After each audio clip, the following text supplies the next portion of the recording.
Olá, bom dia. Meu nome é Diego, sou aluno aí do curso de Teologia da Unicesumar. Quero compartilhar aqui agora minha atividade mapa da introdução à psicologia com ênfase, com enfoque pastoral. Então, como está na proposta do vídeo, eu gostaria de comentar aqui, sobre esses 5 pontos que foi desafiado, para que nós pudéssemos fazer. Então, o primeiro ponto aí é como surgiu a psicologia, Fiz algumas anotações aqui porque o assunto é bem extenso.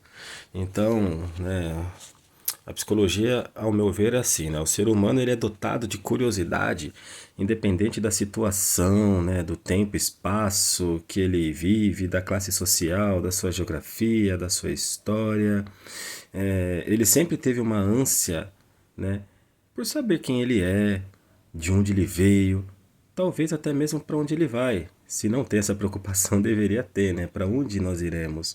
Então, essa curiosidade por conhecimento de si mesmo, ela foi a chave para que grandes filósofos desenvolvessem questionamentos que foram de grande valia para o nascimento da psicologia, para o seu desenvolvimento, Teve assim os seus estudos, testes, experiências em diversas áreas aí na busca de compreender o ser humano, seu funcionamento, tanto individual, pessoal, quanto também o coletivo, o social, porque o ser humano ele não vive sozinho, ele sempre vai viver dentro dessa questão social, do coletivo, e a psicologia ela ajudou muito nisso, Conhecer e estudar a alma humana, apesar que o termo alma na Grécia Antiga ele era um pouco diferente, como nós vemos no livro texto, nas nossas aulas, Mas conhecer, estudar um pouco a alma humana, utilizar a ciência,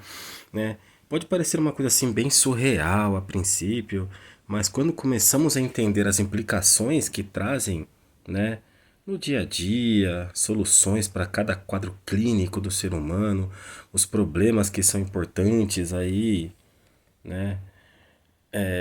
Tem se tornado desde o princípio até os dias de hoje, E eu tenho certeza que vai avançar cada vez mais a psicologia no decorrer dos anos, porque assim, ao meu ver, o ser humano ele está sempre em desenvolvimento, está sempre evoluindo, E a psicologia ela também vai fazer isso, porque surgem novos problemas todos os dias, novas situações, e nós precisamos entender um pouco mais do ser humano, Não tratar o ser humano como um simples objeto, mas observar, ter mais atenção, descobrir como funciona a mente, como que funciona a nossa capacidade de aprender, de estar, na sociedade, nossa forma de lidar com as coisas. Isso é bem interessante. Então, com base nisso, com toda essa evolução do ser humano, dos mecanismos de ciência, da psicologia, eu quero trabalhar um pouco aqui agora o segundo tema, que são as abordagens, psicológicas, as principais abordagens dentro das suas escolas. Então, cada escola da psicologia ela traz abordagens que ora se abraçam, ora se opõem, Porém, todas possuem um grande valor para esse entendimento do ser humano. Quero começar aqui com o behaviorismo. Ele tem como objetivo de estudo o comportamento como uma metodologia mais prática, Teve testes, ação e reação para compreender resultados, tanto assim o Pavlov mesmo com seu famoso teste com aquele cachorro, de colocar aquela carne em pó, tocar a campainha para ver a salivação. Tem também o John Watson, que teve um polêmico estudo, ao meu ver, bem difícil até de lidar, de colocar a criança junto com o ratinho branco, tocar aquele gongo para assustar aquela criança, para ver aquela reação, que ele tinha. Skinner, que foi o, vamos dizer assim, o mais que teve mais impacto, que conseguiu contribuir melhor, até eu diria, nessa questão de condicionamento, de moldar o comportamento, as situações, que traz resposta de acordo com a exposição de cada pessoa, Então, com essas aplicações foi desenvolvida aí a teoria comportamental. Futuramente ela ganhou outro nome, teve algumas alterações, que foi até o TCC, né? Terapia cognitivo-comportamental. Então, essa terapia é utilizada para a solução de diversos transtornos psicológicos, como os transtornos de processamento da informação, lidar com emoções, pensamentos negativos, mais essa questão negativa, né? Por que que as coisas acontecem comigo, por que que nada dá certo, né? Busca uma reestruturação cognitiva sobre essas emoções e comportamentos, ajuda a quebrar esse ciclo vicioso de pensamentos e sentimentos negativos, né? Bem interessante até se a gente for analisar, né? Essa questão de ação, de reação, de pensamento negativo, de vamos mudar isso, né? Meio que como se fosse até uma questão mais de autoajuda, apesar das suas abordagens serem bem assim, difíceis de lidar em algumas situações, né? E então essa questão da causa, consequência, ação e reação é uma das abordagens aí psicológicas que nós temos aí de comportamento, análise comportamental, o que o comportamento humano diz, né? O que que a minha ação diz a meu respeito, o que eu faço diz a respeito daquilo que acontece, né? É uma outra abordagem que ganha muito destaque quando a gente faz pesquisas acerca do que é psicologia, a psicanálise, né? Sempre surge esse assunto, principalmente relacionado a Freud, né?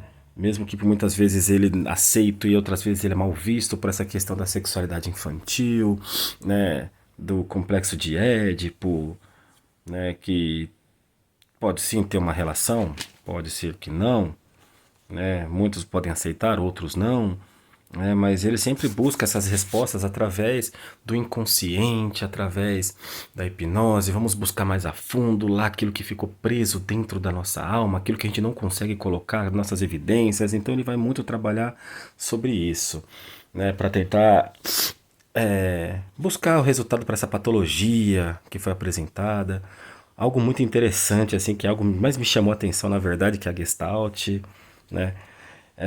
Essa técnica de dividir em partes cada vez menor para chegar ao todo, a forma como nós vemos as coisas, trabalhar essa percepção humana, entender que cada ser tem uma percepção diferente, uma forma diferente de assimilar, uma cosmovisão diferente, né? É algo desafiador, porque o ser humano ele tem aquilo de, eu penso isso, o meu pensamento está certo, vai ficar em evidência em relação ao seu, e nem sempre é dessa forma, né? Nós temos que ter essa sensibilidade nessas formas e figuras ligadas à semelhança, proximidade, continuidade, pregnância, fechamento, unidade, aquela situação daquelas figuras que a gente olha e vê o todo, não vê os detalhes. Então é muito interessante essa forma de trabalhar a percepção, algo que me chama muita atenção, né?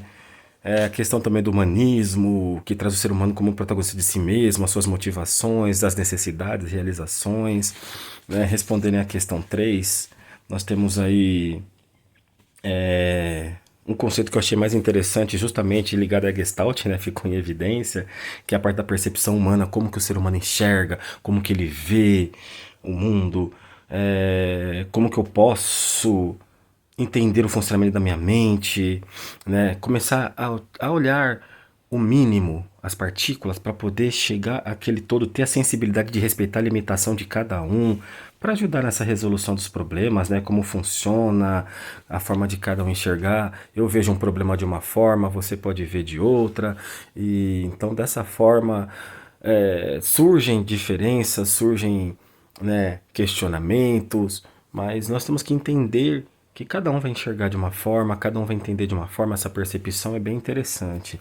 Já na abordagem sistêmica, ela renova um pouco, ou traz de certa forma uma nova ciência, né, uma nova forma de olhar essa ciência, né, trata que nada é tão individual quanto parece, né, quando ele exemplifica a anatomia humana, os órgãos, tecidos, nervos, as células, moléculas, átomos, tudo trabalhando lá direitinho, tudo em conjunto, né? Assim como a vida em si, na sociedade, quando a gente está na igreja, quando a gente está na escola, quando a gente está no trabalho, que tem aquela interação social, é um sistema, né? O exemplo que a gente tem aí de sistema, né, que tem que trabalhar corretamente, tem que manter um equilíbrio, tem que manter um bom funcionamento em todas as suas partes. Se interromper esse bom funcionamento, né, desbalancear o equilíbrio pode trazer desconforto, uma desestrutura, né, até mesmo pode chegar a destruir um sistema. Um exemplo que foi falado nas aulas aí conceituais sobre a família, que os pais estão brigando, que vai se separar e o filho entra no mundo das drogas e com isso os pais eles adiam, mesmo que temporariamente, né, mas não resolvem o problema. Então isso afeta o sistema, isso afeta o funcionamento, isso traz um desequilíbrio no sistema, né? E por fim a psicologia e a teologia ela se encontra, nossa, isso é muito interessante também, que eu tenho a plena convicção de que é um encontro constante, né? Dentro da igreja mesmo que eu faço parte, a gente vê problemas de pessoas que vieram magoadas, destruídas, né?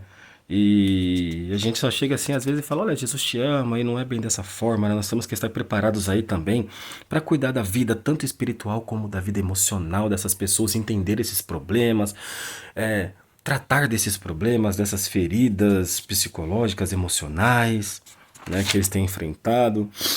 Eu devo confessar, né, que a disciplina de introdução à psicologia, complicação pastoral, ela trouxe tanta contribuição para a minha vida, ela abriu a minha mente de uma forma assim que não basta chegar mais nessa pessoa e falar assim, olha, você tá magoada, você tá ferida, Jesus te ama. Não, a gente tem que tratar dessa pessoa. Junto com a teologia, a psicologia, entender a pessoa, levar também a pregação da palavra, levar uma ajuda, tentar entender, buscar, ouvir mais, aconselhar mais, né? Dentro desse aconselhar mais, ouvir mais sim. E que se a gente quiser trabalhar, né, se estiver realmente disposto a trabalhar em prol do avanço do reino de Deus, acredito que esse é o conjunto perfeito. A psicologia e a teologia. Quando elas se encontram, quando a gente consegue trabalhar essas duas vertentes juntas, né, os resultados eles vão ser muito melhores, eu acredito nisso, né? Essa é a minha pequena contribuição para esse mapa, né? Agradeço aí por essa oportunidade de fazer parte da Unicesumar, né? E até uma próxima.